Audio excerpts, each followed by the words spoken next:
अशी नवनवीन कीर्तने ऐकण्यासाठी आमच्या चॅनलला लाईक, शेअर व सबस्क्राईब करा.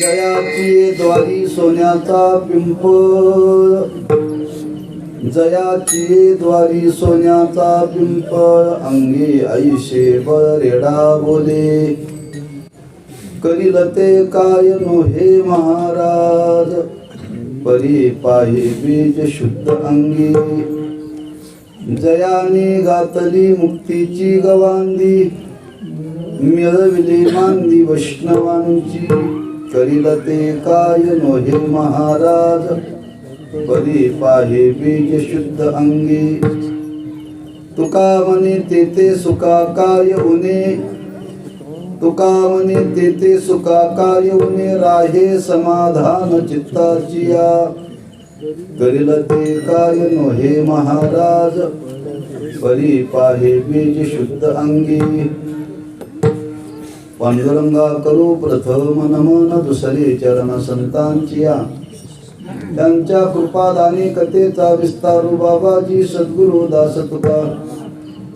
नमो ज्ञानेश्वरा, नमो ज्ञानेश्वरा, निवृत्ती उदारा सोपान देवा, नमो मुक्ताबाई त्रिभुवन पावनी आद्यत्रे जननी देवाची, नमो सद्गुरु तुकया ज्ञान दीपा, नमो सद्गुरु सच्चिदानंद रूपा, नमो सद्गुरु भक्त कल्याण मूर्ती, नमो सद्गुरु भास्करा पूर्ण कीर्ती, श्री संताची माता.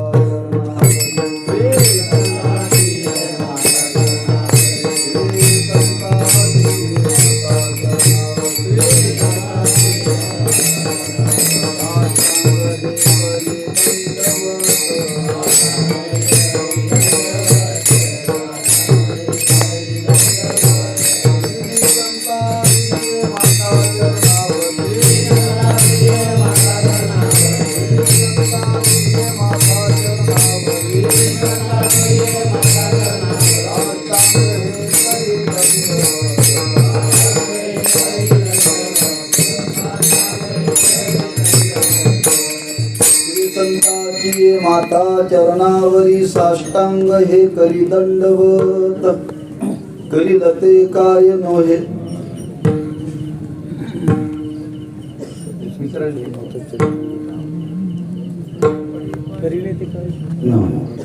श्री संताची माता चरणावरी साष्टांग हे करी दंडवत, विश्रांती पावलो सांभाळा उत्तरी, वाढले अंतरी प्रेम सुख, जयाची द्वारी सोन्याचा पिंपळ, अंगी ऐशे बरेडा बोले, करील ते काय नो हे महाराज, बरी पाहे बीज शुद्ध अंगी.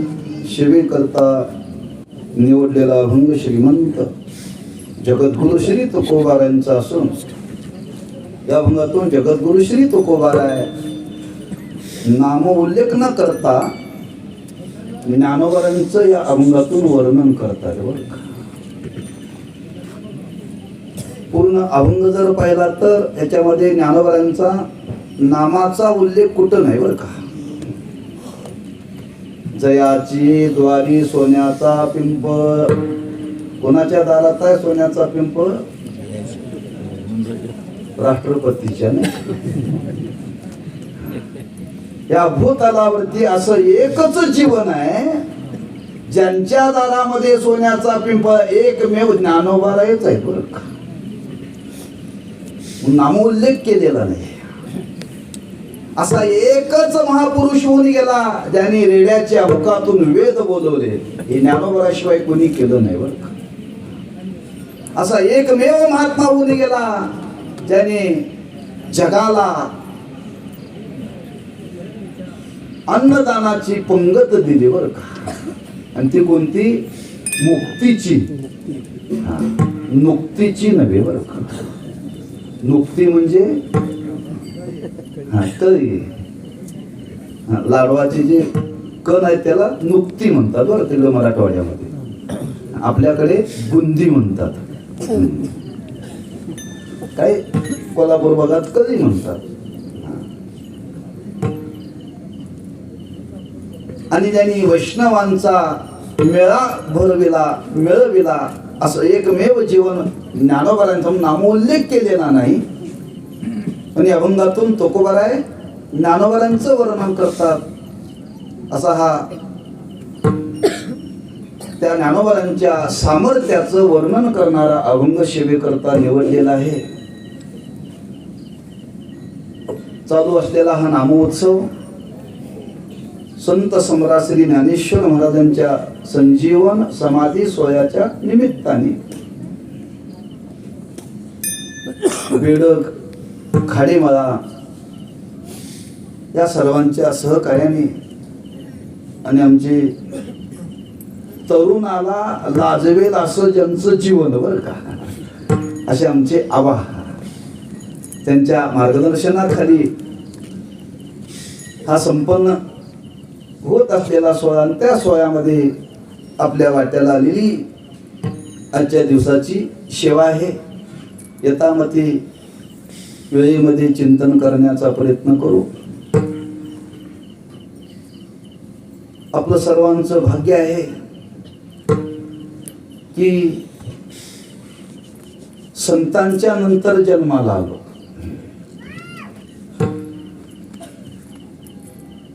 दुसरं भाग्य आहे संतांनंतर जन्माला आलो पण ते संतांचे सोय आपल्या परिसरामध्ये संपन्न होतात, ते दुसरं भाग्य आहे बरं.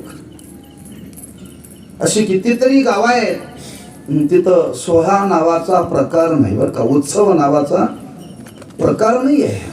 म्हणून आपला परिसर चांगला आहे, आपण केलेला संकल्प अतिशय चांगला आहे, उपक्रम अतिशय स्तुत्य स्वरूपाचा आहे बरं का. की ज्ञानोबांचा समाधी सोहळा ज्या दिवशी संपन्न होतो त्या दिवशी या उत्सवाला सुरुवात होते बरं का. म्हणजे सोहळ्याला जाणारे जे कीर्तनकार आहेत ते सोहळ्याला जाऊन इथं कीर्तनाला येऊ शकतात, अशी योजना या उत्सवाची केली बरं. बरेच उत्सव त्या सोहळ्याच्या समारोपाला केले जातात. बऱ्याच लोकांना वारीच्या संबंधाने वक्ते मिळत नाही, पण हा उपक्रम चांगला आहे.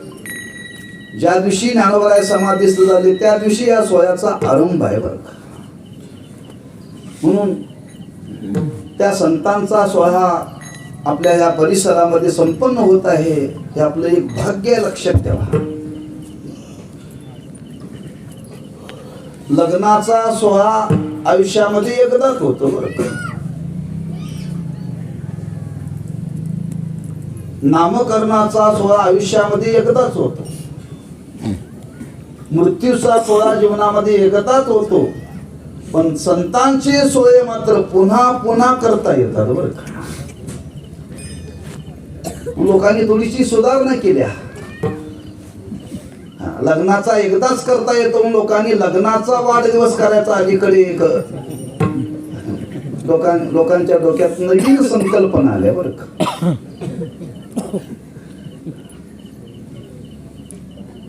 आमच्या इथं एका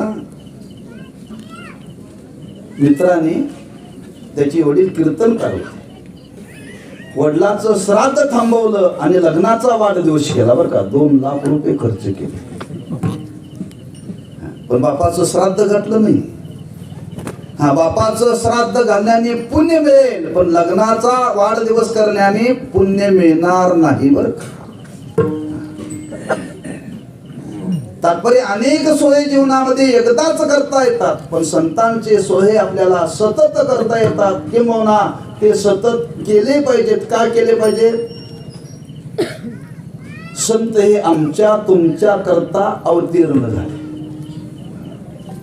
आमच्या तुमच्या जीवनाचा विचार केला तर आम्ही आमच्या करताच जन्माला आलो, आपण दुसऱ्या करता जन्माला आलो नाही बरं.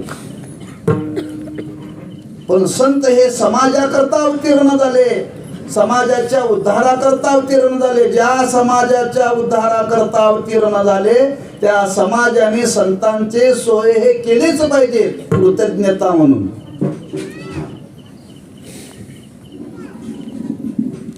आता ते बाबा येताना हे म्हटले, तुम्ही एकटेच आला, एवढा त्रास कशा करता घेतला? त्यांनी फार सुंदर उत्तर दिलं बरं का. ते म्हणजे मी माझ्या करता आलोय म्हटले. मी काय मेहरबानगी कोणावरती करतो का म्हटले. फार सुंदर बोलले बरं का ते वाक्य, मार्मिक बोलले. हा, बेलवारचे बाबा आता आले ते. याची जाणीव कुठंतरी समाजाला झाली पाहिजे बरं का. आपण जी इथं येतो ते आपल्या करता येतो, आपल्या करता येतो म्हणजे आपल्याला याच्यातून काहीतरी मिळवावं. एक वाक्य बोलले, मी आलो तर या सोयाला मला पुण्य मिळेल, नाही आलो तर माझ्या जीवनातलं पुण्य कमी होईल आणि पाप वाढेल. असा सगळ्यांनी विचार करण्याची गरज आहे बरं का. आत्ता बोलले बरं का ते, ताजी बातमी सांगतोय तुम्हाला. सांगण्याचा भाव आहे, संत हे समाजाकरता अवतीर्ण झाले म्हणून समाजाची जबाबदारी आहे. त्या संतांची कृतज्ञता ही व्यक्त केली पाहिजे. त्या संतांच्या विषयी आपल्या अंतःकरणामध्ये असलेला आदर व्यक्त केला पाहिजे. म्हणून महाराजांनी वर्णन केले, जगाच्या कल्याणा संतांच्या विभूती,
विभूती, देह कष्ट भीती परोपकारी. जगा करता त्यांनी स्वतःचा देह झिजवला बरं का. काय समाजाकरता केलं याच्यापेक्षा समाजाकरता काय केलं नाही याचा विचार करावा. हे संत महात्मे समाजाकरता त्यांनी सर्वस्वाचा त्याग केला. हो, त्या चारी भावंडांच्या जीवनाचा विचार केला. समाजाच्या उद्धाराकरता ज्यांनी संसाराला स्पर्श केला नाही, संन्यास घेतला.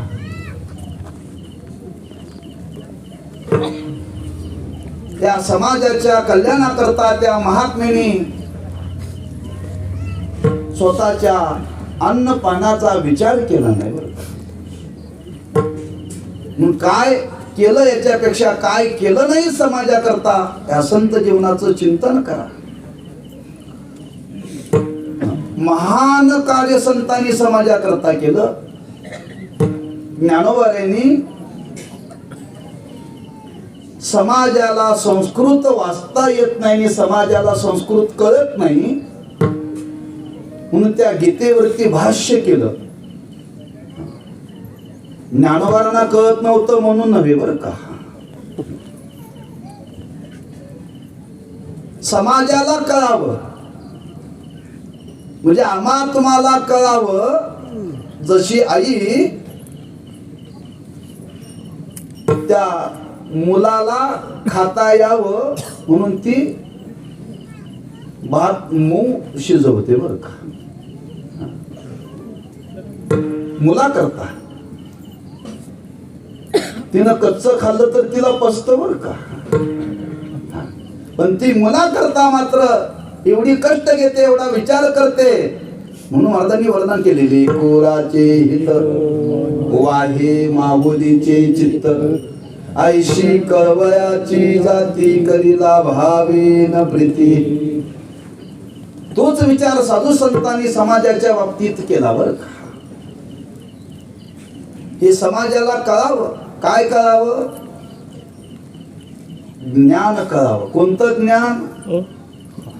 पोट भरण्याचं ज्ञान नव्हे, उद्धाराचं ज्ञान. आज जे जग लागलेलं आहे ज्ञानाच्या मागे, ते पोटाच्या ज्ञानाकरता लागलेलं आहे बरं का. माणसं परदेशामध्ये चाललेत कशा करता? पोटा करता. लोक म्हणतात महाराज आमचा मुलगा अमेरिकेला आहे, इंग्लंडला आहे वगैरे वगैरे. चांगली गोष्ट आहे. पण असं कोणी सांगितलं नाही महाराज आमचा मुलगा आळंदीला आहे. कोण सांगतं? म्हणजे पोटा करता माणसं परदेशामध्ये चालले, किंबहुना पोटा करता माणसं परलोकात चालले बर का. पण याच लोकांमध्ये आपल्या जीवनाची कृतार्थता साधण्याकरता ज्या उद्धाराच्या ज्ञानाची गरज आहे ते ज्ञान मात्र प्रगट गुह्य बोले विश्व ब्रह्मची केले. गुह्य होत ते प्रगट केलं. काय उपकार आहे आमच्या तुमच्यावरती त्यांचा लक्षात ठेवा. त्यांनी जर ते गुह्य जर प्रगट केलं नसतं तर आमच्या तुमच्या वाट्याला ज्ञानेश्वरी आली नसती, कादंबऱ्याच आल्या असत्या सगळ्या. असं त्या संत महात्म्यांनी समाजाकरता केलेलं कार्य आहे. आणि त्यात पहिलं वहिलं कार्य करणारा जर संत जर कोणता असेल तर ज्ञानोबा आहे बरं का. म्हणून त्यांचं वर्णन करताना वर्णन केले ज्ञानदेवे रचिला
पाया उभारिले देवालया.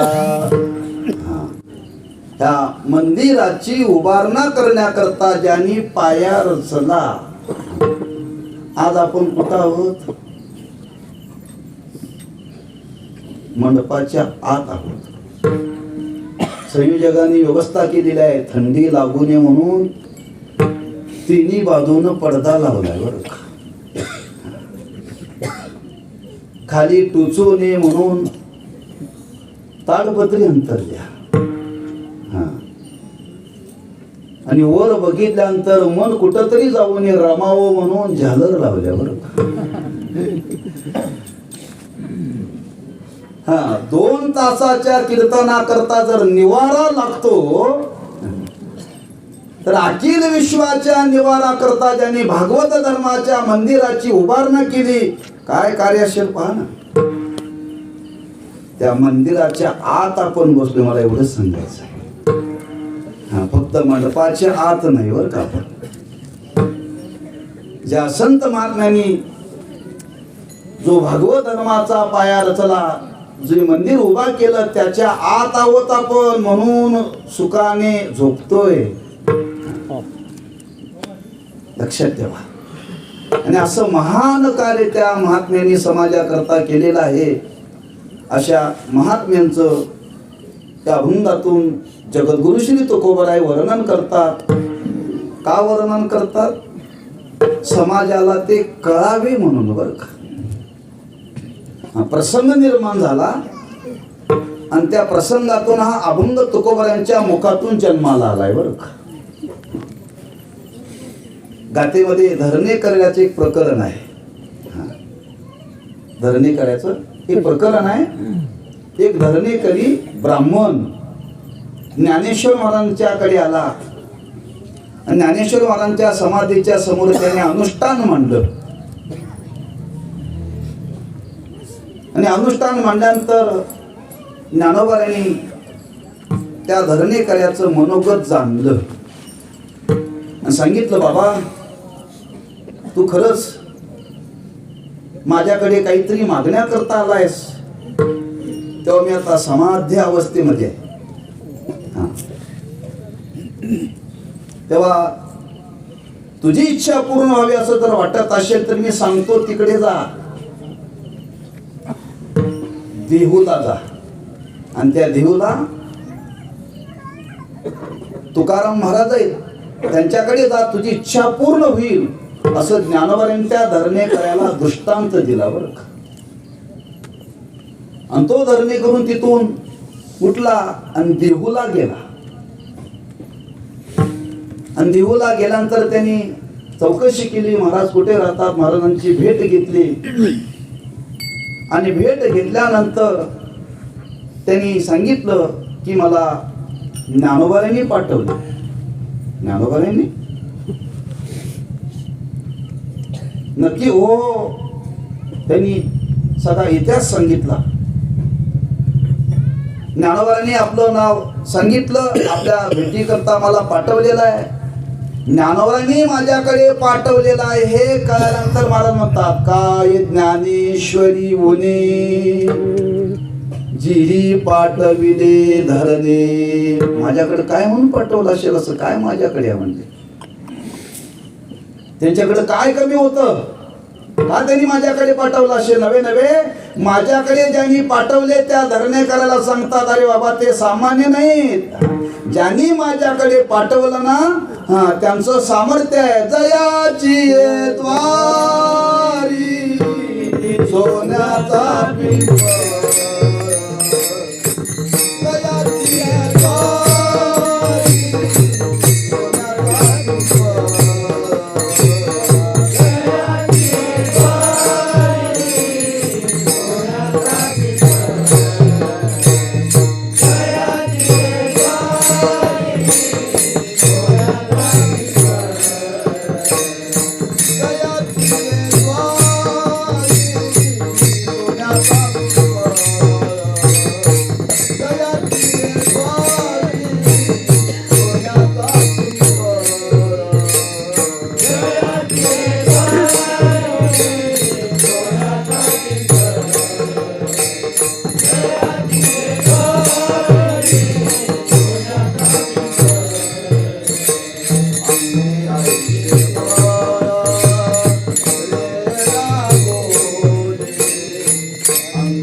द्वारी सोन्याचा पिंप, अंगी ऐशे बरेडा बोली. त्या धरणेकऱ्याला उपदेश करण्याच्या निमित्ताने महाराजांच्या मुखातून हे शब्द बाहेर पडले. काल आहे 4.5 वर्षापूर्वीचा काळ आहे. पण आजही हा अभंग समाजाला लागू आहे. त्या काळामध्ये एकच धरणेकरी होता, आता आम्ही तुम्ही सगळे धरणेकरीच आहोत. आपण कोणाकडे चाललो, कशा करताही चाललो, आम्हाला अजून संत कळले नाहीत बरं का. संत कळले नाहीत, लक्षात ठेवा. समाजाला ते कळले पाहिजेत, लक्षात ठेवा. संत जोपर्यंत समाजाला कळत नाही तोपर्यंत समाज संत सन्मुख होत नाही. समाज संत सन्मुख झाला पाहिजे, लक्षात ठेवा. आणि संत सन्मुख होईल तरच त्याची व्यवस्था होईल बरं का. आम्ही संतांच्याकडे जाण्याची आमची प्रवृत्ती नाही आहे. का प्रवृत्ती नाही? आमची संतांच्याकडे बघण्याची दृष्टीच भिन्न आहे. एकाने प्रश्न केला त्या देवाच्या अवताराच्या संबंधाने बरं का. बरेच लोक अद्वा बोलतात बरं का. अरे त्या प्रभू रामचंद्राला स्वतःची बायको सांभाळता आली नाही आणि तुम्ही त्याचा उत्सव करताय. देव ना तो, कर्तुम अकर्तुम अन्यथा कर्तुम अशी शक्ती होती की नाही. मग स्वतःच्या सामर्थ्याने त्याला स्वतःची बायको सांभाळता आलं नाही असा म्हणणारा वर्ग आहे का नाही. म्हणजे माणसं कोणाविषयी काय बोलतील सांगता येतील का. म्हणून माणसाला एक म्हण आहे व्यवहारामध्ये, जिभेला हाड नाही बरं. उचलली जीभ की लावली टाळ्याला, असं बोलू नये, लक्षात ठेवा. त्या देवाला काहीतरी चरित्र करायचं होतं, लक्षात ठेवा. आणि चरित्र करण्याकरता त्यांनी त्या गोष्टी जीवनामध्ये स्वीकारल्या. तद्वत आज संत जीवनाचा विचार केला तर संत जीवन हे आज आपल्या परीनं पाहिलं तर तसं वरपंगाने सामान्य आहे बरं का.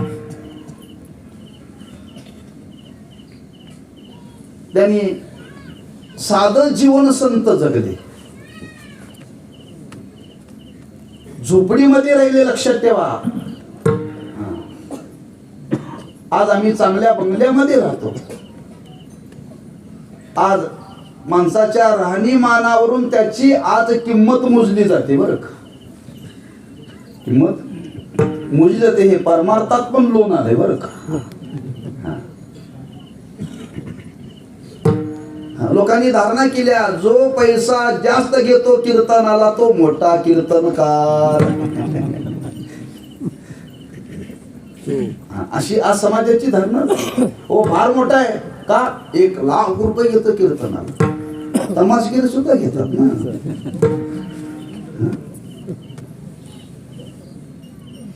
पैसा जास्त घेतो मोठा, हे चुकीचा अनुमान आहे बरं का. चुकीचा अनुमान.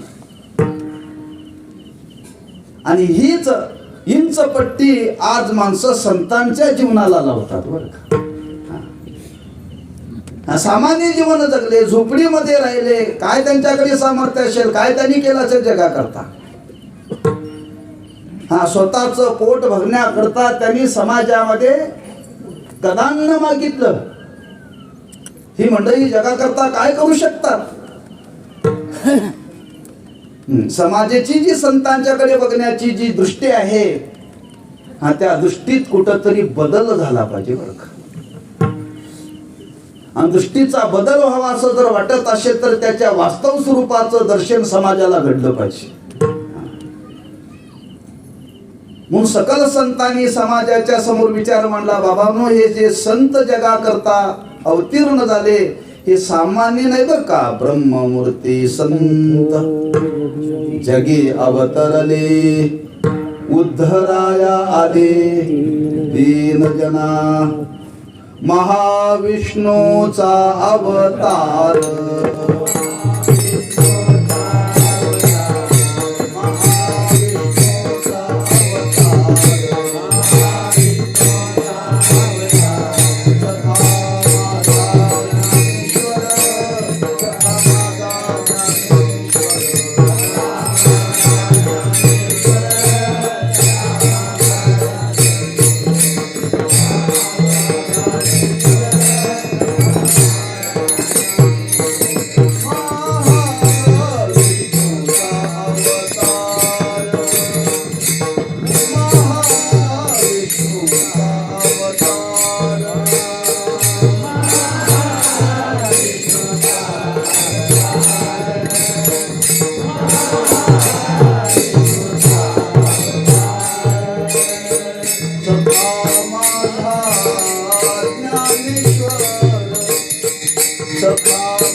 साक्षात महाविष्णूवर का, महाविष्णूचा अवतार सखा माझा ज्ञानेश्वर. साक्षात महाविष्णूच, देवाला काही बंधन आहेत. देव रूपामध्ये देवाला काही कार्य करता येत नाही. ते देवाला काही कार्य करण्याकरता देवानं स्वतःच देवपण बाजूला ठेवलं आणि तो देव संत रूपाने प्रकट झाला. बरं, नुसतं संत रूपाने प्रकट झाला नाही, आमच्या तुमच्यासारखा नरदेह धारण केला. नुसता नरदेह धारण केला नाही, आमच्या तुमच्यासारखा व्यवहार केला, पण शुद्ध केला. बरं का, भानगडी नाही केल्या.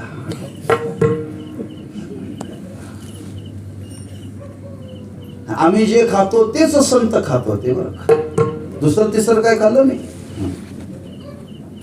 काही लोक विचारतात महाराज लोकांना, महाराज तुम्ही काय खाता? नाही, लोकांची कल्पना आहे महाराज म्हटलं काहीतरी वेगळं खातात. आमचे ते ब्रह्मलीन रंगनाथ महाराज प्रबंधकर गुरुजी सांगायचे.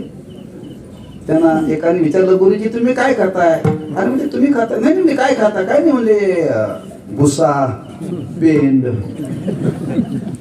अरे तुम्ही जे खाताय तेच आम्ही खातोय. लोकांची काय भावना आहे, काहीतरी वेगळं खातात. तुम्ही जे खाताय तेच खाताय, फक्त शुद्ध खातोय. आम्ही घरातलं खातोय, तुम्ही हॉटेलमधलं खाताय. म्हणजे सगळा व्यवहार संतांचा सामान्य आहे.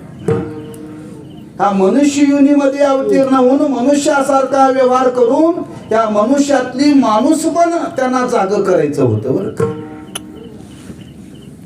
हा मनुष्य योनीमध्ये जन्माला येऊन, या मनुष्य योनीत येऊन त्या माणसातला देव काय आहे हे जगाला दाखवायचं होतं. लक्षात ठेवा.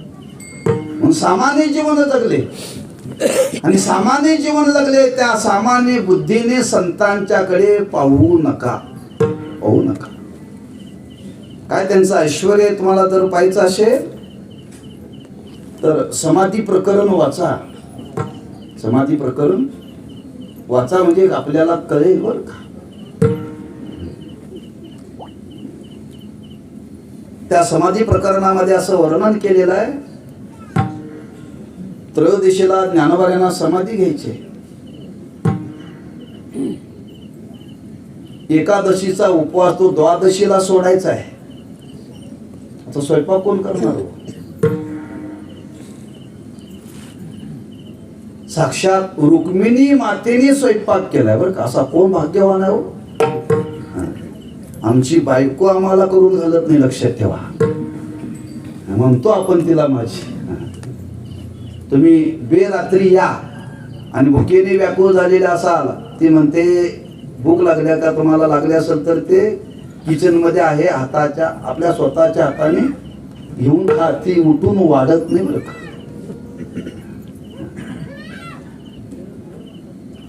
ज्या ज्ञानोबा समाधीला जाण्याच्या आधी द्वादशीचं पारणं सोडण्याकरता साक्षात रुक्मिणी मातेने स्वयंपाक केला आणि पहिला घास भरवला ज्ञानोबारायला.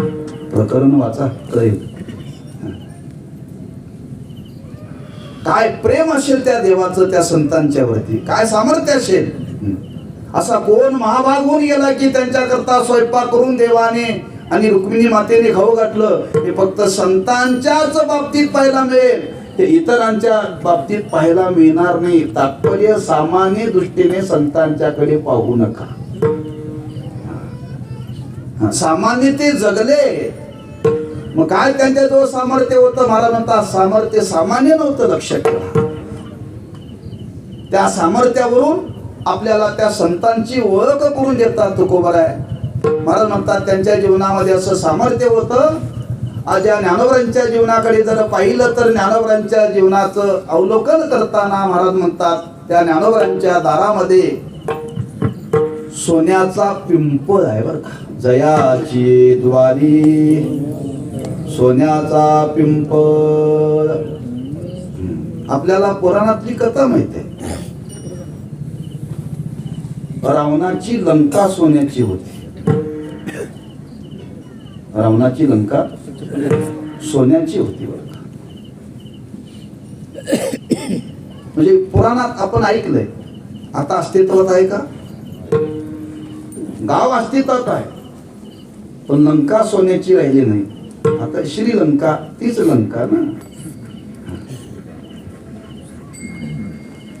जशी रावणाने ती सोन्याची लंका निर्माण केली, तशी जर आज ठेवली असती तर काय घडलं असतं? कल्पना फक्त करा. आज प्रत्येक जण आमदार होण्याकरता मरमर करतोय. प्रत्येक जण विचार केला असता श्रीलंकेचा अध्यक्ष मीच होणार. आज दिल्लीच्या गादी करता माणसं म्हणतायत, आज त्या लंके करता बांधली असते. फक्त लंका आहे पण सोन्याची राहिली नाही बरं का. तिथं महाराज वर्णन करतात, त्या ज्ञानोबरांचा काल पाहिला तर आज ज्ञानोबरांना समाधीस्थ होऊन 725 वर्षे पूर्ण होत आहेत.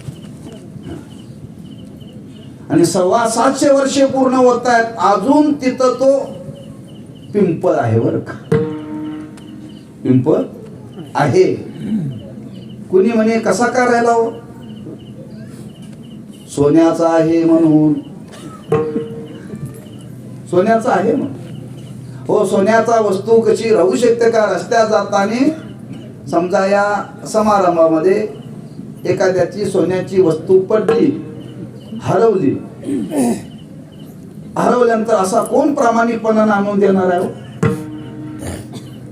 सांगावं लागतं, कोणाला सापडला असेल तर आणून द्या. सामान्य वस्तू आहे, थोडस सोनं आहे, सापडलं तर माणसं देत नाही. आणि तुम्ही म्हणता आज त्या ज्ञानोबरांच्या दारामध्ये तो सोन्याचा पिंपळ आहे. सोन्याचा असता तर राहिला असता का?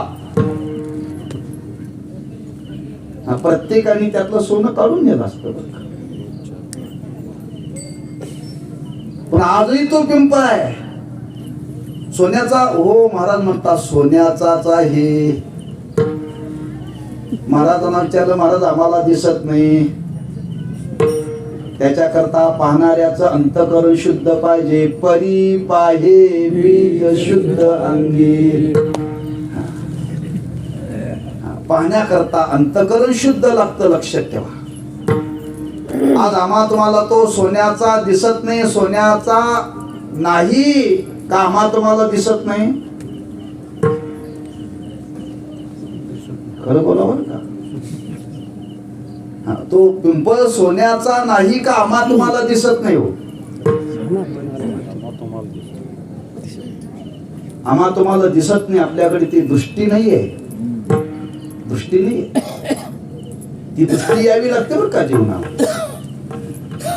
तुम्ही बघा त्या समाजामध्ये काही लोक आहेत, एखाद्याची जर काही वस्तू हरवली, ती माणसं विचारणा करता जातात आणि ते त्या व्यक्तीकडे अंजन असतं बरं का. आणि ते अंजन ज्याच्या डोळ्यामध्ये घातलं जातं त्याला ते दिसतं बरं का. अंजन ज्याच्या डोळ्यामध्ये घातलं जातं त्याला दिसतं. आमच्या गावामध्ये आमच्या घराच्या शेजारी मुसलमानाचे सद्ग्रस्त राहत होते आणि त्यांच्याकडे लोक यायचे. एक जण आला, म्हणले बाबा म्हैस हरवल्या. त्यांनी सांगितलं अमुक अमुक अमुक याच्या शेतामध्ये ती बांधाला चरायला लागल्या बघा. बघे मला दिसते म्हणून सांगितलं. म्हैस कोणाची? त्याची. आणि दिसत होती कोणाला? त्याला. का? अंजन बघा. दुसऱ्याच्या शेतातली, दुसऱ्याच्या गावातली जर म्हैस जर इथून बसून दिसते तर ज्ञानोबरांचा हा दारामध्ये असलेला वृक्ष सोन्याचा का आम्हाला तुम्हाला दिसणार नाही? आम्हाला दृष्टी नाही, ती लक्षात ठेवा. कधी येईल? अंजन घालावं लागेल. कोणता अंजन? बाजारातलं नव्हे, ज्ञानांजन. ज्ञानांजन घातल्याशिवाय आपल्याला दृष्टी प्राप्त होणार नाही, लक्षात ठेवा. अर्जुना करता देवाने विश्वरूप प्रकट केलं आणि विश्वरूप प्रकट केल्यानंतर सांगितलं अर्जुना पहा. म्हणजे देवा आहे कुठं? अरे तुझ्या समोर मी प्रकट झालोय. म्हणजे देवा मला दिसत नाही. देवाच्या लक्षात आला, पण अर्जुनाच्या समोर विश्वरूप प्रकट केलं, पण अर्जुनाला दिव्य दृष्टी दिली नाही. तिथं पांडवही होते आणि कौरवही होते, सामान्य नव्हते. द्रोणाचार्य होते, भीष्माचार्य होते, कृपाचार्य होते, एकापेक्षा एक बलवान होते. फक्त अर्जुनालाच ते पाहायला मिळालं, बाकीच्यांना पाहायला मिळालं नाही बरं का. अर्जुनाला देवानी दिव्य दृष्टी दिली होती. म्हणजे त्या रणांगणावरती देव विश्वरूपामध्ये प्रकट झाले, पण सगळ्यांना देव दिसला नाही. ते विश्वरूपामध्ये तद्वत आज तो सोन्याचा पिंपळ ज्ञानोबरांच्या द्वारामध्ये आहे, ज्या अर्थी वर्णन करणारे कोण आहेत? तुकोबर आहेत बर का.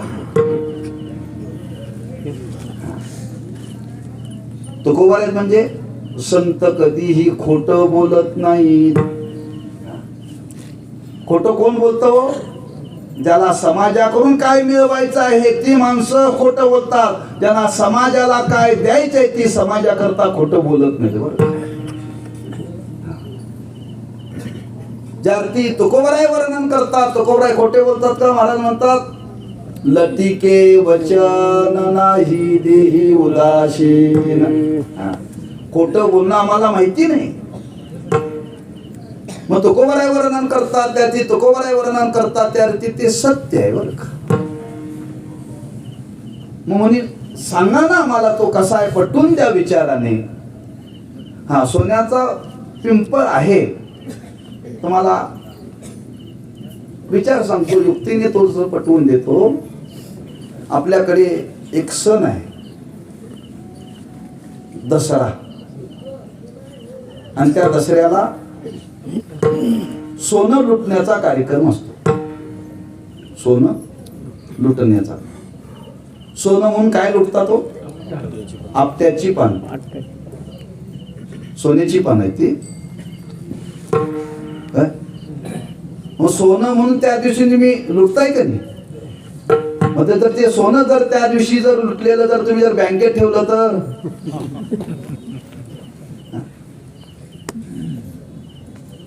रघुराजाच्या काळातली ही कथा आहे. त्या रघुराजाने आपट्याच्या त्या वृक्षावरती सोन्याचा पाऊस पडला. सोन्याचा पाऊस पडला आणि तेव्हापासून त्या झाडाला काय म्हणतात? सोन्याचं झाड. बरोबर आहे, हे तर मान्य आहे. मग त्याच्यानंतर ज्ञानोबर आहे का आधी येतो? अलीकडे हो. रघुराजाचा काळ पूर्वीचा आहे, मागच्या युगातला आहे तो, त्रेता युगातला आहे तो. ज्ञानोबर आहे कलियुगातले. जर तुम्ही 4 युगाच्या मागचं जर सोन्याच्या त्या आपट्याच्या झाडाला जर सोन्याचं झाड म्हणता, तर या कलियुगामध्ये 700 वर्षाच्या पूर्वी त्या पिंपळाला सोन्याचं झाड म्हणायला काय हरकत आहे हो? एक विचार बरं का.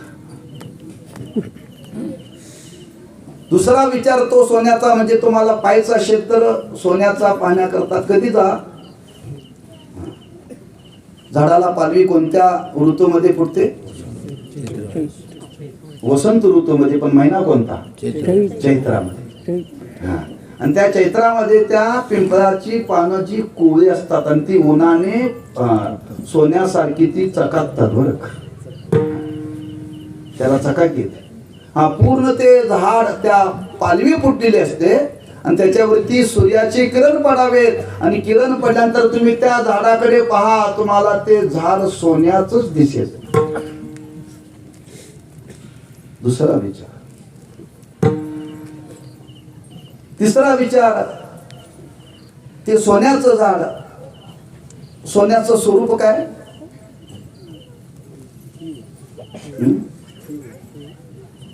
सोनं हे नाश न पावणारा पदार्थ आहे बरं का. सोन्याला नाश नाहीये. म्हणून तर माणसं सोनं मिळवण्याचा प्रयत्न करतात. सोनं कधीही नाश पावत नाही, लक्षात ठेवा. अविनाशी आहे सोनं. सोनं अविनाशी आहे. एक सोनं जसं अविनाशी आहे तसं सोनं घालणाऱ्याला दुःख होतं का सुख होतं?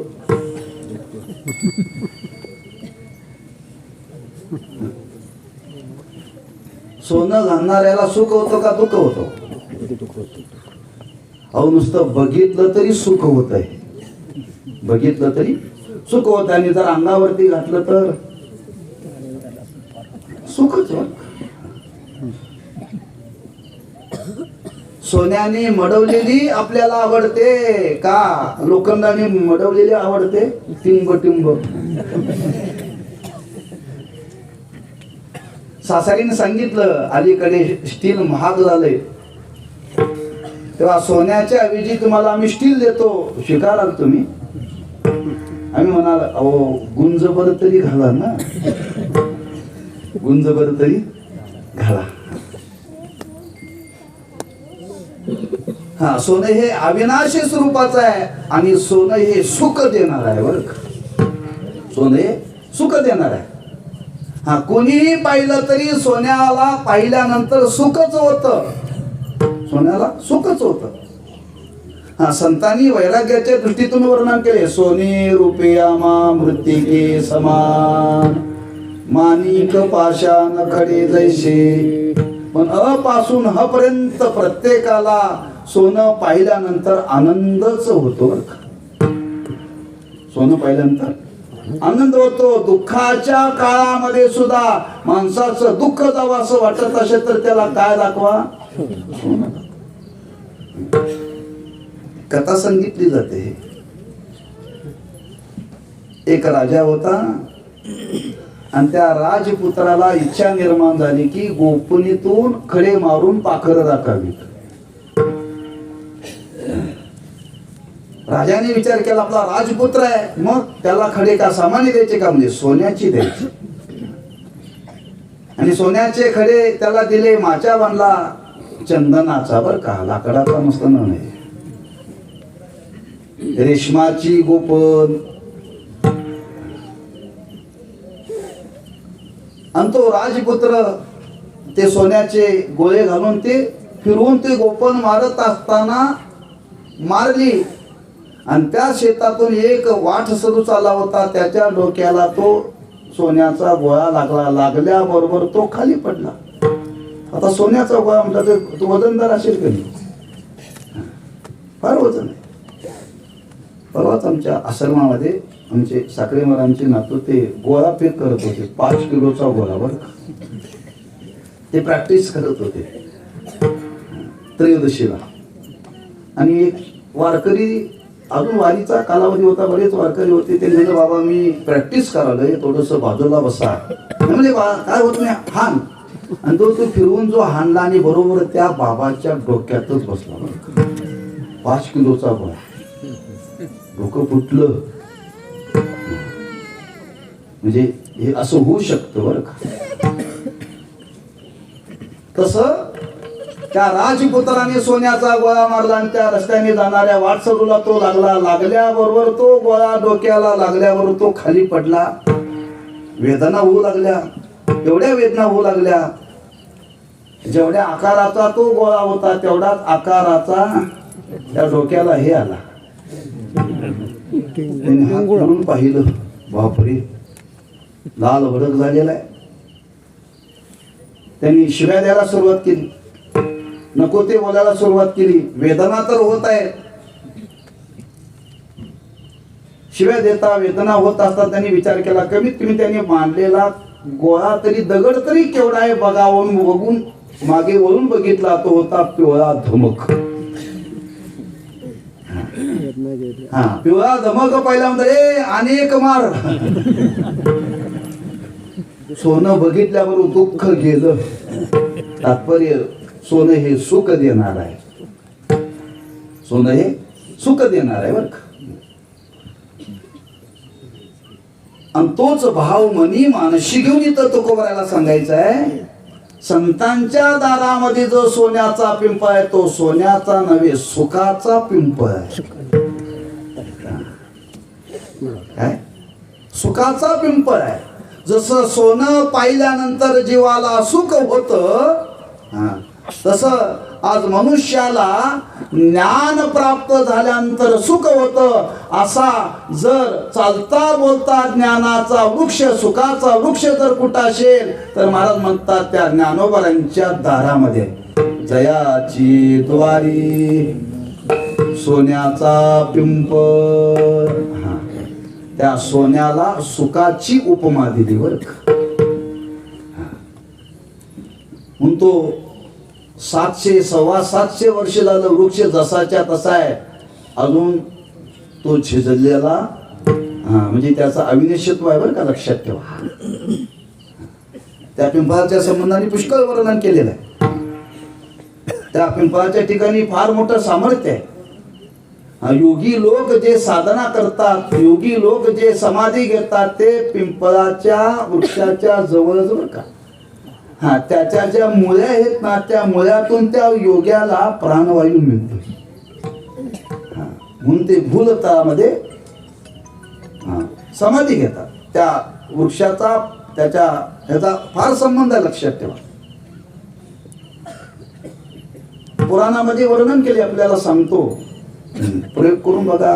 तिथी काय माझ्या लक्षात राहिली नाही. एक तिथी येते वर्षातून, आणि त्या तिथीला पिंपळाला 1000 प्रदक्षिणा घालायच्या सूर्योदयाच्या आधी. कधी?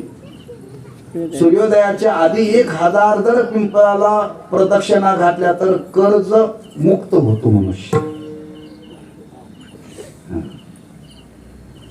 कोणाला व्हायचं असेल तर मला निवांत भेटायला कोल्हापूरला या.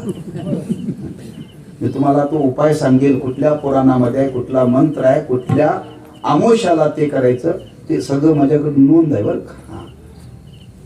पण अभंगातलं काय विचारायला येऊ नका बरं का.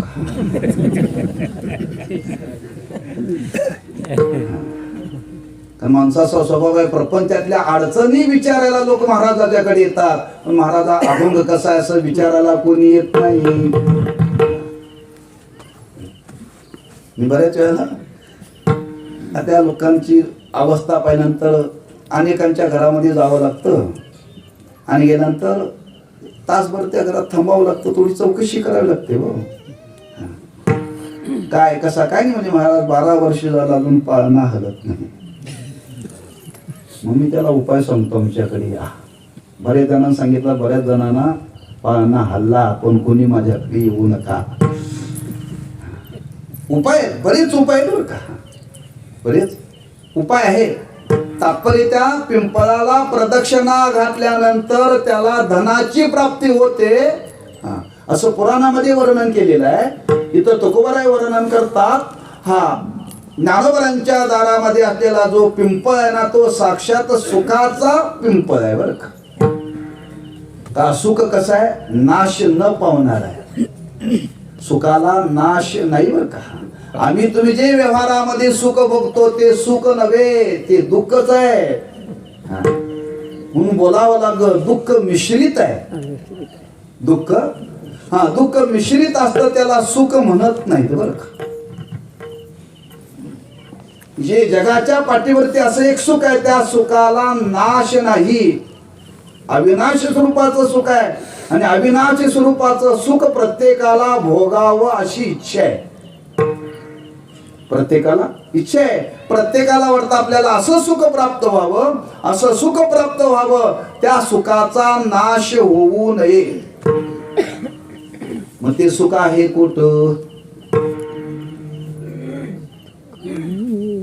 ते सुख आहे कुठं?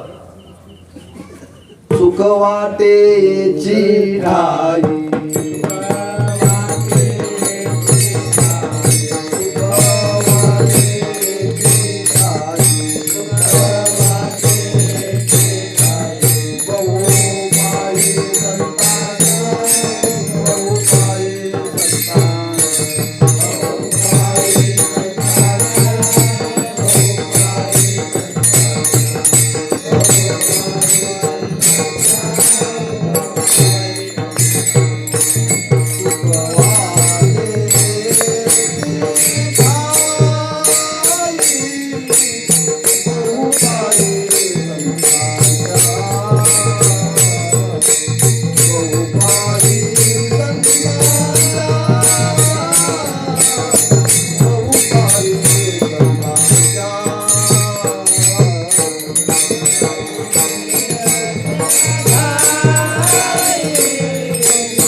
वाटे येची ठाई बहु पायी संतांच्या मनवुनी केला वास नाही नाश ते तैरी.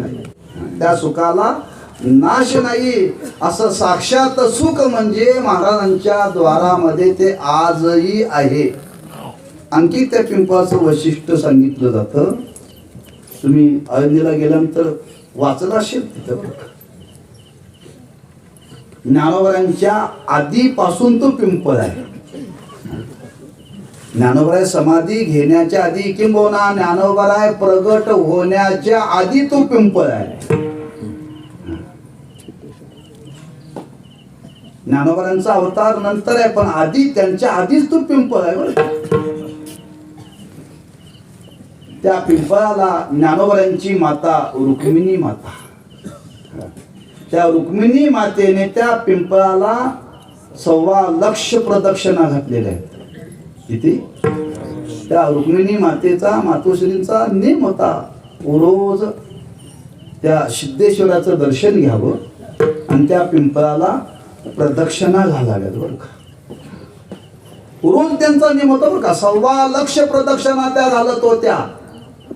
ज्या मातेने 1.25 लाख प्रदक्षिणा घातल्या म्हणून त्यांच्या पोटी ही 4 रत्न जन्माला आली. लक्षात ठेवा.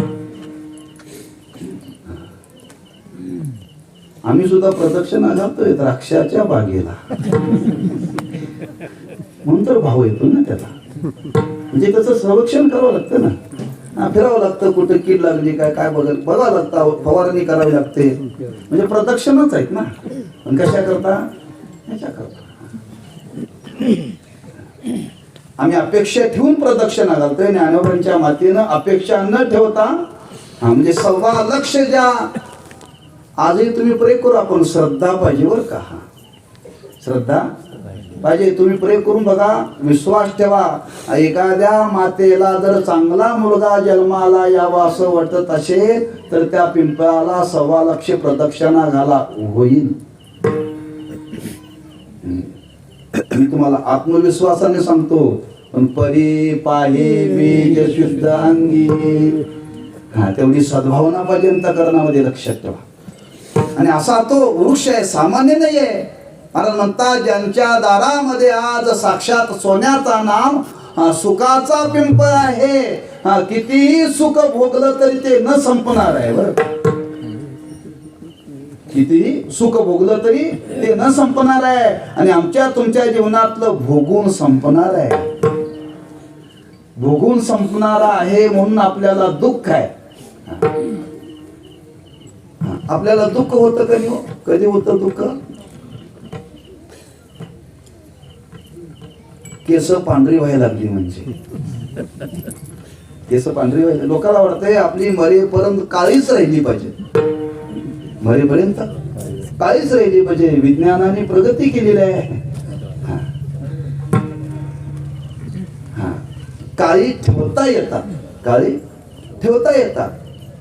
पण त्या काळ्याची पुन्हा कशी होतील हे काय मात्र गॅरंटी नाही बरं का. मला त्यातला भाव सांगायचा आहे. आपल्या वयामध्ये बदल झाला, आपल्या चेहऱ्यामध्ये बदल झाला, आपल्या राहणीमानामध्ये बदल झाला की माणसाच्या जीवनातलं सुख निघून जातं आणि दुःख येतं बरं का.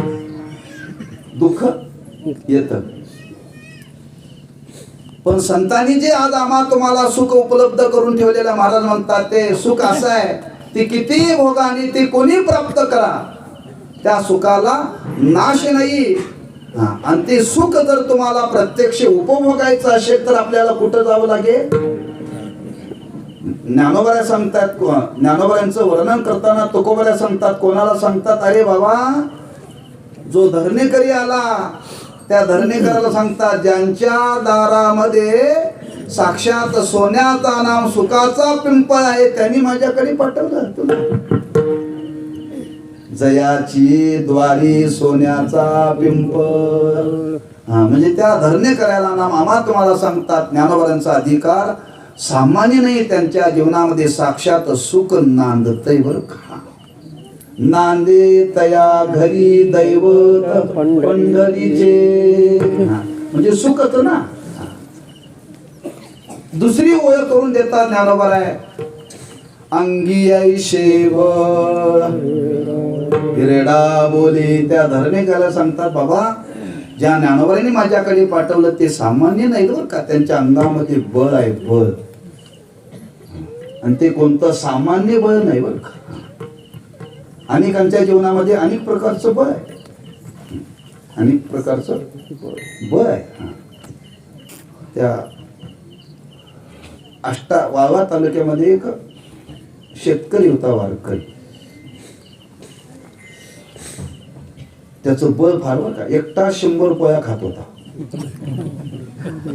100 पोळ्या खात होता. आणि बैलगाडीमध्ये जेवढी भरलेली जे गवत आहे ना, तो एकटा उचलत होता बरं का, एकटा उचलत होता. बळ आहे हे, बळ आहे. त्या भीमाच्या अंगी बळ होतं. किती हत्तीचं बळ होतं, बळच होतं बरं का. म्हणजे या जगामध्ये बलवान लोक पुष्कळ आहे, बलवान लोक पुष्कळ आहे. हा, तुम्ही बलवानाची यादी जर करायची ठरली तर एकापेक्षा एक बलवान आहेत. पण तुकोबाराय म्हणतात, रेड्याला बोलवण्याचं बळ मात्र कोणाकडे नाही. अनिकाचे अंगी, महाराजांनी काय वर्णन केले, ऐशे बळ नाही अनेकाचे अंगी. जगी व्रत तप करणारे, व्रत करणारे जगामध्ये पुष्कळ आहे, पण असं बळ कोणाकडे नाही बरं. असं बळ कोणाकडे नाही, फक्त त्या ज्ञानोबरांच्याकडेच बळ आहे. रेड्याला बोलवणं इतकं सोपं नाही आहे का, सोपं आहे म्हणून विनोदाने वर्णन केलं जातं. आज आपण सर्कस पाहत आहे. सर्कशीमध्ये हत्ती असतो, सर्कशीमध्ये वाघ असतो, अनेक हिंस्र प्राणी असतात, पण सर्कशीमध्ये रेडा नसतो बरं का. रेडा नसतो का? हा, त्याला काही शिकवण्याचा प्रयत्न करा, तो शिकतच नाही. जो शिकत नाही त्याला म्हणतात तू रेडा आहेस का. व्यवहारात बोललं जातं, ज्याला काही शिकवा तो म्हणतात माझा आमचा मुलगा म्हणजे रेड्यासारखा आहे बरं का. म्हणजे रेड्याला काही शिकवा, रेड्याला काही शिकवता येत नाही, शिकतच नाही का, त्याला बुद्धीच नाही आहे. रेड्याला बुद्धीच नाही बरं का. तो फक्त कामाचा आणि खायच्या कामाचा. म्हणजे ज्याची बुद्धी रेड्यासारखी आहे त्याला सुद्धा रेड्याची उपमा दिली जाते. सर्व प्राण्यामध्ये मंद असणारा, अति मंद असणारा प्राणी म्हणजे रेडा. आणि त्या रेड्याला बोलवण्याचं सामर्थ्य ज्यांच्या जीवनामध्ये काय बळ असेल हो. आणि बळ या शब्दाचा अर्थ संतांची जीवनशक्ती, जीवन शक्ती बरं का. आणि त्या जीवनशक्तीच्या सामर्थ्याने त्यांनी रेड्याला बोलवलं. अंगी ऐशे बळ रेडा बोले. त्याला काही मारलं नाही, फक्त त्याच्या मस्तकावरती हात ठेवला, मस्तकावरती हात ठेवला. आणि त्या हातातून जे सामर्थ्य निर्माण झालं, मैशी पुत्रामुखे बोलवणे श्रुती. तो श्रुतीना वेद बोलायला लागला बरं का. मला म्हणतात असं बळ तुम्हाला कुठं पाहायला मिळालं का. म्हणून काही वैराग्याचं बळ आहे, तपाचं बळ आहे, व्रताचं बळ आहे, साधनेचं बळ आहे, अनेक प्रकारचं बळ आहे. पण संतांच्या जीवनामध्ये जे बळ आहे ते सामर्थ्य सामान्य नाही बरं का. हा, त्या रेड्याला बोलवण्याचं बळ ज्यांच्या अंगात आहे, महाराज म्हणतात अरे ज्यांच्या जीवनामध्ये रेड्याला बोलवण्याचं बळ आहे अशा ज्ञानोबांनी माझ्याकडे पाठवलं तुला. अंगी ऐशे बळ रेडा बोले. त्या धरणे करायला महाराज सांगतायत, आम्हा तुम्हाला सांगतायत ज्यांच्या दारामध्ये आज सुखाचा वृक्ष आहे, रेड्याला बोलवण्याचं सामर्थ्य आहे, ते महात्मे आमची तुमची इच्छा पूर्ण करणार नाहीत का. इच्छा पूर्ण करणार नाहीत का.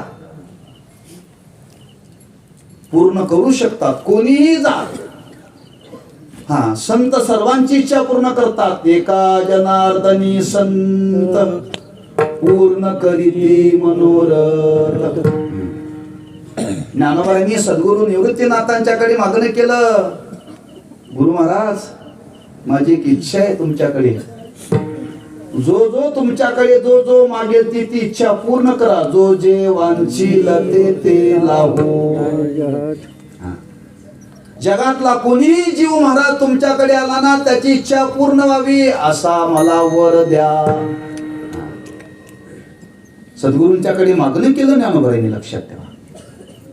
हा सकल जीवाची इच्छा पूर्ण करण्याचं सामर्थ्य किंबहुना जे देवाला पूर्ण करता येत नाही ते संतांना पूर्ण करता येतं बरं का. असं कुठं तुम्ही ऐकले का? देवाने योनी निर्माण करत असताना 2 लिंग निर्माण केले, एक पुरुष आणि दुसरा स्त्री. असं कुठं आतापर्यंत पुराणामध्ये नोंद आहे का? बाईचा पुरुष झाला अशी कुठं नोंद आहे का? ज्या ईश्वराने निर्माण केले त्याला सुद्धा बदलता येत नाही बरं का. म्हणून तिसरी जात निर्माण झाली. सांगत नाही, न सांगता तुम्हाला कळालं. त्याला तृतीय पंथी म्हणतात. पण ज्ञानोबांच्या जीवनामध्ये सामर्थ्य होतं, त्यांनी स्त्रीचा पुरुष केला. म्हणून महाराज म्हणतात ते काय करू शकत नाहीत. करील ते काय मोरे महाराज, मोरे महाराज. करील ते काय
मोरे महाराज, मोरे महाराज.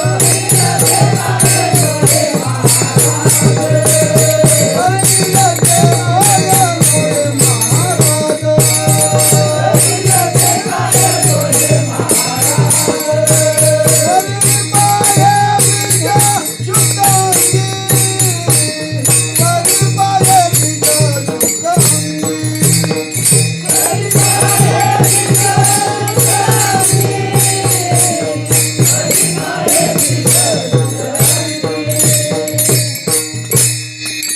ते काय नोहे महाराज. तुकोबराय वर्णन करतात. तुका म्हणे आले समर्थाच्या मना, तरी होय राणा रंक त्याचा. रंकाला सुद्धा ते राजा करतात. पण एवढं सामर्थ्य त्यांच्या जीवनामध्ये आहे. करील ते काय नोहे महाराज. महाराज म्हणतात ते सामान्य नाही. ज्ञानोबऱ्यांचा उल्लेख करताना फक्त एक शब्दामध्ये इथं महाराजांनी शब्द वापरला, महाराज आहेत ते. महाराज तुम्ही सिद्ध करा क्षमा अपराध. तुकोबराय ज्ञानोबरांच्या समोर क्षमा मागतायत. आपण खरे महाराज. आज कोणालाही लोक महाराज म्हणायला लागले. आता लोक आम्हाला महाराज म्हणतात. महाराज फक्त या जगामध्ये फक्त संतच बर, फक्त संतच. महाराज कोणाला म्हणावं? ज्यांनी इंद्रियाला जिंकलंय त्याला महाराज म्हणावं. आमचं जीवन इंद्रियाच्या अधीन आहे. आपण इंद्रियाला सोडून राहू शकत नाही. त्यांनी सर्व जिंकलेले लक्षात ठेवा. उगाच कोणाला तरी महाराज म्हणत नाही, लक्षात ठेवा. आज ही पदवी झाल्या. संतांनाही पदवी नाही, त्या अवस्थेला प्राप्त झाले होते. त्या अवस्थेला ते प्राप्त झालेले होते. म्हणून महाराज इथं वर्णन करतात, आपण महाराज आहात. आपल्या जो फार मोठं सामर्थ्य आहे. आपण काहीही करू शकता. नवे नवे ज्ञानोबा काहीही करू शकतात. संत काहीही करू शकतात. हे आम्हाला अनुभवाला का येत नाही, हे आम्हाला का पटत नाही त्याचं कारण आपलं अंतःकरण शुद्ध नाही. अंतःकरण शुद्ध नाही. लक्षात ठेवा. चांगल्या गोष्टी न पटणं समजावं त्या माणसाचं पाप आड आहे. पापी माणसाला खरं पटत नाही. खरं पटत नाही. दाखला देतो तुम्हाला रामायणातला. ज्यावेळी हनुमंतराय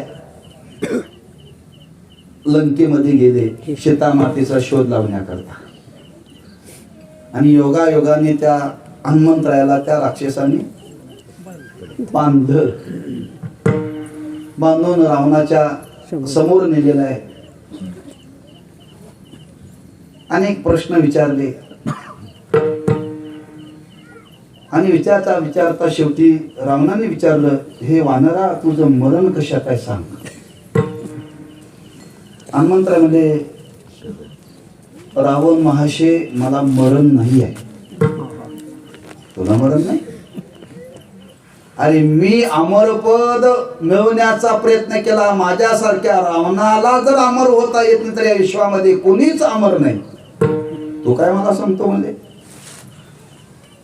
ब्रह्मदेवाकडे त्यांनी इच्छा केली होती, मला अमर व्हायचं आहे. ब्रह्मदेव म्हणजे मीच नाही तर तुला वर कुठून देऊ. ब्रह्माधिक पदे दुःखाची शिराने. रावणाला हे पटना. हनुमंतराय सांगतात, खरंच मी अमर आहे बर का, मला मरण नाही. रावणाला पटेना. मी खरं सांगतोय. त्या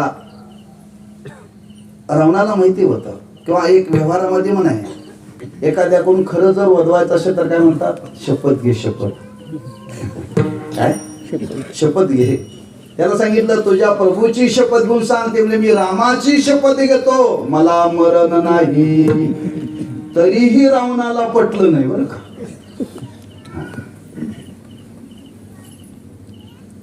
शेवटी हनुमंतरायाने विचार केला, खरं सांगण्याच्या योग्यतेचा रावण नाही. याला पण खरं सांगितलं, प्रभूची शपथ घेऊन सांगितलं. रावणाला पटलं नाही. रावणासारख्याला जर पटत नाही तर आमच्या तुमच्या सारख्याला कसं पटेल हो. मी पुढची कथा सांगणार नाही. म्हणून शास्त्रांनी वर्णन केले, ज्याचं अंतःकरण शुद्ध नाही, पापी माणसाला खरं पटत नाही. आज कितीतरी लोक म्हणतात, तुकोबराय वैकुंठाला गेलेच नाही. त्यांना कोणीतरी मारलं. जे मारलं म्हणतात त्यांची जीभ झडेल. त्याच्या पुढे जाऊन तो नुची झडेल नाही, त्यांच्या जिभेला कॅन्सर होईल. कॅन्सर. ते कॅन्सर होतील. आज लोक बोलतात संतांच्या विषयी, बोलू नका. का संत जीवन आहे ते. म्हणून मी आरंभालाच बोलून गेलो, आपल्या प्रपंचाची इंच पट्टी संतांच्या जीवनाला लावू नका. नंतर महाराजांनी इथं शब्द वापरला, करी लते काय नोहे महाराज. हे पटत नाही. का पटत नाही? महाराज म्हणतात, परी पाहे बीज शुद्ध अंगी. बीज नाम अंतकरण शुद्ध पाहिजे, आणि अंतकरण शुद्ध असेल तर माणसाच्या जीवनाला काही गोष्टी पटतात. अंतकरण शुद्ध नसेल तर हे पटणार नाही. म्हणून त्या महाभागाला सांगतात, बाबा त्या ज्ञानोबरांचा काय अधिकार आहे मी सांगतो, आणि हे सांगलेलं तुला जर पटत नसेल तर माझं म्हणणं आहे तुझं अंतकरण शुद्ध नाही. अंतकरण शुद्ध नाही. एवढंच नाही, ज्ञानोबराय म्हणतात, त्या तुकोबराय वर्णन करतात, अरे बाबा ज्या ज्ञानोबरांनी माझ्याकडे पाठवलं ते ज्ञानोबराय सामान्य नाही. त्यांनी काय केलं माहितीये काय? त्यांनी संपूर्ण आज जगाला अन्नछत्र घातलं, आणि ते अन्नछत्र म्हणजे सामान्य नव्ह बर का. जयाने घातली मुक्ती गवांडी,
जयाने घातली मुक्तीची गवांडी, जयाने घातली मुक्तीची मुक्तीची गवांधी. गवांधी शब्दाचा अर्थ आहे अन्नछत्र.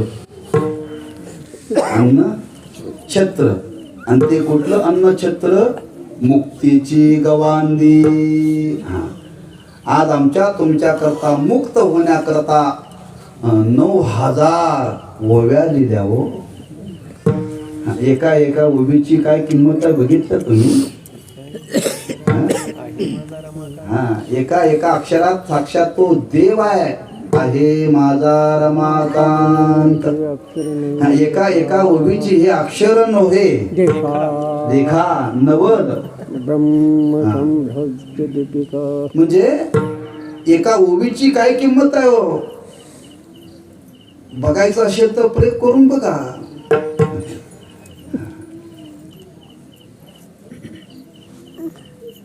प्रसंग घडलेला महाराष्ट्रामध्ये बरं का. दासोपंत नावाचे एक थोर साधू होऊन गेले. त्यांनी गीतेवरती 1,00,000 ओव्या लिहिल्या. किती? 1,00,000 ओव्या. आणि त्यांना वाटलं 9,000 ओव्याचं पारायण करतात, माझं 1,00,000 ओव्याचं कोणी वाचत सुद्धा नाही. त्यांना गर्व झाला, म्हणजे ज्ञानेश्वरीपेक्षा माझा ग्रंथ मोठा असताना माझ्या ग्रंथाला किंमत का नाही. हे नाथ महाराजांच्या लक्षात न सांगता तुम्हा कळू येते अंतर. नाथ महाराज त्यांच्या भेटीला गेले निमित्त करून. त्यावेळी त्या दासोपंतांचं वर्णन केलं होतं. फार श्रीमंत होते बरं का ते. राजवाड्यामध्ये होते, बाहेर शिपाई होते. आणि नाथ महाराज जेव्हा गेले ते शिपाई म्हणजे थांबा, आत महाराजांना विचारतो मग या. सेवक ज्यावेळी तो गेला त्यावेळी त्या दासोपंतांच्या बरोबर भगवान दत्तात्रय सोंगट्याचा खेळ खेळत होते. सोंगट्याचा काय अधिकार असेल त्या दासोपंतांचा. त्यांनी सांगितलं, महाराज पैठणचे नाथ महाराज आले म्हणजे हरकत नाही, पाठवून द्या. नाथ महाराज आले म्हटल्याबरोबर दत्तात्रयाने विचार केला आता थांबण्यात काय अर्थ नाही. आले, पाहुणचार झाला आणि सांगितलं महाराज आमच्याकडे श्रावण महिन्यामध्ये उत्सव असतो, आपण त्या उत्सवाला यावं. हो येईन, येण्याबद्दल काय हरकत नाही, पण आमची व्यवस्था आमच्या पद्धतीने होईल का? करू म्हणे. आता साक्षात लक्ष्मी ज्यांच्या घरामध्ये नांदत होती, देव नांदत होता, त्यांना काय आवडलं? हरकत नाही, येतो म्हणजे तुमची व्यवस्था तुमच्या पद्धतीने होईल. त्या उत्सवाला आले, श्रीखंड्याला सांगितलं आपल्याकडे दासोपंत येणारा व्यवस्था त्या पद्धतीने. म्हणजे महाराज चिंता करू नका, एकला पोषितो जगाशी. त्याला त्यांची व्यवस्था करायला काय अवघड आहे? व्यवस्था केली. नाथ महाराजांचंच प्रवचन होतं बरं का. ओम नमो जियाद्या वेद प्रतिपाद्या जय जय स्वसंवेद्या आत्मरूपा. पुढं अनेक श्रोते होते, त्याच्यामध्ये दासोपंत ऐकायला बसले होते. महाराज बोलत होते, 6 महिने झालं ओम नमो जियाद्या. बरं का, 6 महिने नाथ महाराज एकाच ओळीवरती बोलत होते. मला पुढची कथा सांगायची नाही. एका ओळीवरती नाथ महाराज 6 महिने बोलत होते. एका ओळीची काय किंमत आहे मला सांगायची.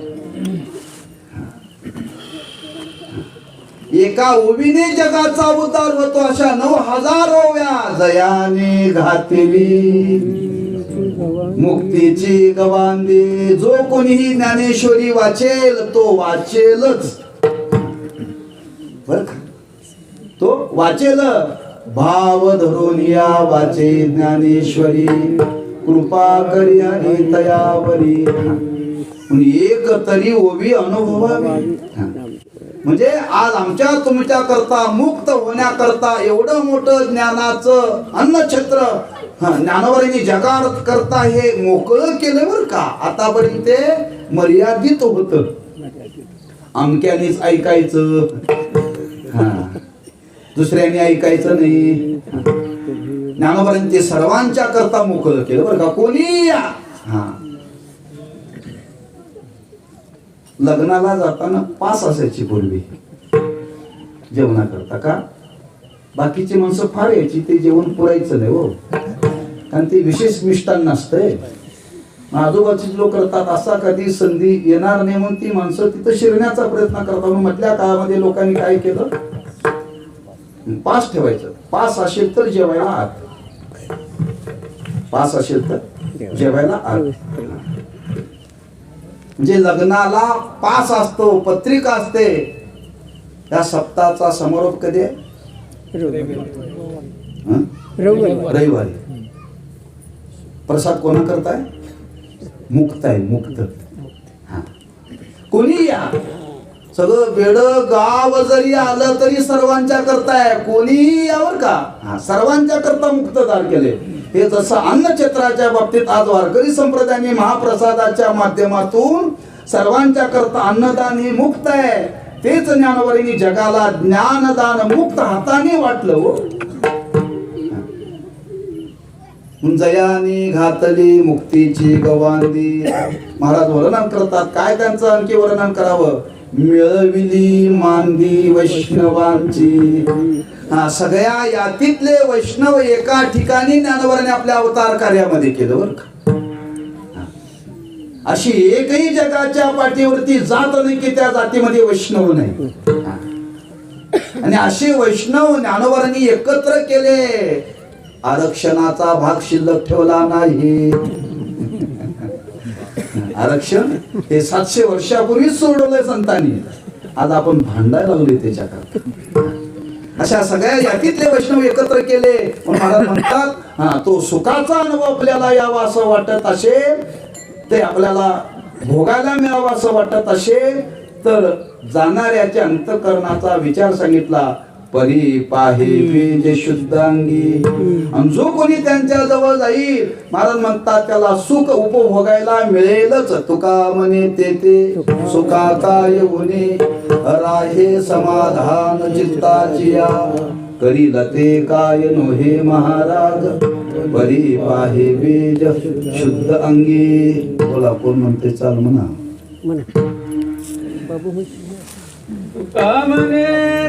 हा हा हा हा मधली चाल आहे. अजून विठोबा रुक्मा व्हायचा आहे. माऊलीचं भजन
सोन्याचा पिंपळ अंगी ऐशे बरेडावले करी लते काय नोहे महाराज परी पाहे बीज शुद्धांगी दयाने घातले मुक्तीची गवांदी मिळविली मांदी वैष्णवांची. वेळ संपल्या 9:30 वाजले. अभंगाचा भाव संपलेला नाही, सांगणाऱ्याचं भांडवल संपतंय.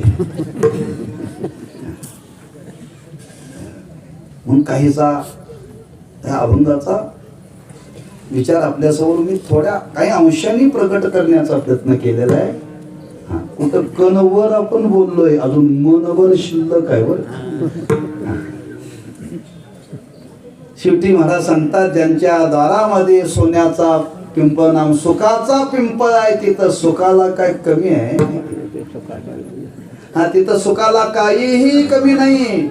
सर्व सुखाची लहरी ज्ञानाबाई अलंकापुरी. वर्णन केलं.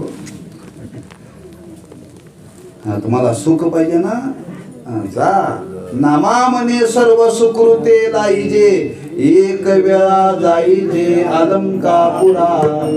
एक वेळा जाईजे सासुरवाडीला, असं नाही सांगितलं. ह्या लोकांची भावना आहे सुख सासुरवाडीत मिळतं. नाही बघ, खरं सुख भोगायचं असेल, खरं सुखाचा अनुभव घ्यायचा असेल तर मला म्हणतात त्यांच्या जवळ जा, काहीही कमी नाही. तुका म्हणे ते सुखा काय उनी. त्या धरणे करायला सांगतात, बाबा अरे तू माझ्याकडे आलाय, त्यांच्याकडे काय कमी आहे? त्यांच्याकडे काय होणार आहे? सुख या संत समागमी नित्य दुनावे तुझी या नामे दहन होती सकळ कर्मे सर्व काळ प्रेमी डुलत सो.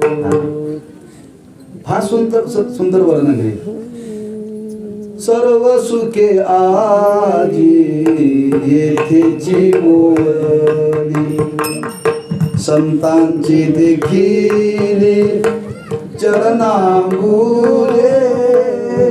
महाराज म्हणतात त्रिभुवनामध्ये जेवढी सुख आहेत ती सर्व सुख कुठं आहेत? सर्व सुखे आजी येथेची वळली. येथेची म्हणजे कुठं? बेडक मध्ये खाडीमध्ये. ज्ञानोबरांचा सोहळा करतो म्हणजे इथं सुख आहे बरं का. तुम्हाला जेवायला नेहमीच मिळतो, जेवायला मिळतं म्हणून तुम्ही आला नाही, इथं लक्षात ठेवा. रोज घरी जेवताय, पण हे ज्ञानाच्या संस्काराने संस्कारित झालेलं अन्न तुम्हाला कुठं मिळणार नाही बरं. 2 तास कीर्तन प्रवचन चालू आहे आणि याच्या संस्काराच्या लहरी तिथं जात आहेत त्या अन्नामध्ये बरं. म्हणून तिथं कमी जास्त काय जाणवत नाही. घरात मात्र कमी झालं की माणसं बायको कोणी डोळे मोठे करतात, तुला कळत नाही मीठ कमी झालंय. तात्पर्य आज संतांच्या जवळ हे सुख आहे, कारण तिथं तर काही कमी नाही. म्हणून तुम्ही तिथं जा, राहे समाधाने चित्त स्थिर करा, त्या संतांच्या जवळ राहा आणि त्या सुखाचा अनुभव घ्या. किंवा अनुभव तर घ्याच, पण तुमची जी जी इच्छा असेल ते महात्मे पूर्ण करतील. करील ते काय नोहे महाराज परी पाहे बीज शुद्ध अंगी ज्ञानेश्वर.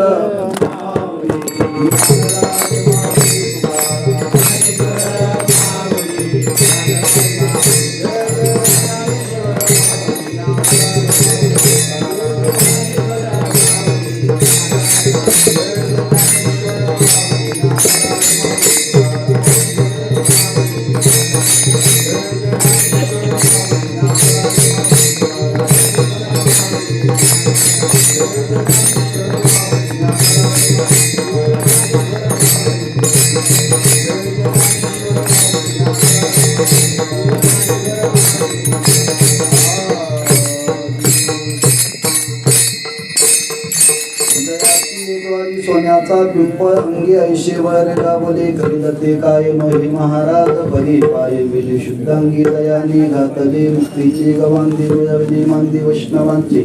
तुका म्हणे ते सुखा काय होणे राहे समाधान चित्ताची.